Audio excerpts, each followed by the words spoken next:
வாங்க, one word one minute. நம்ம last time ஒரு வேர்ட் பார்த்தோம், psychosomatic.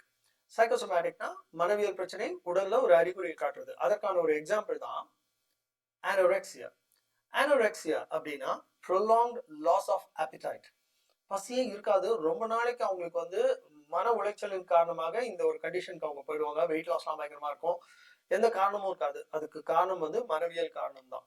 So anorexia is one of the psychosomatic disorders. அது மனவியல் பிரச்சனை. சரி, பசி இல்லாம இருந்தா anorexia. அதுக்கு ஆப்போசிட் இன்னொன்று இருக்கு, ரொம்ப ஸ்ட்ரெஸ்னால பயங்கரமா சாப்பிட்டுருவாங்க. பயங்கரமா சாப்பிடுறது அப்படின்னா அதுக்கு ஒரு அந்த கண்டிஷன் பேர் என்னன்னா புலிமியா. புலிமியானா நிறைய சாப்பிட்டுட்டு அதுக்கப்புறம் மாத்திரை எல்லாம் போட்டு அவங்க அதை வெளியிலயும் கொண்டு வருவாங்க. அதுக்கப்புறமா அவங்களுக்கு நம்ம இப்படி இருக்கோமே அப்படின்ற ஒரு ஃபீலிங்கும் அவங்களுக்கு இருக்கும். ஸோ இதெல்லாம் psychosomatic disorders. Share and subscribe. தொடர்ந்து கற்போம்.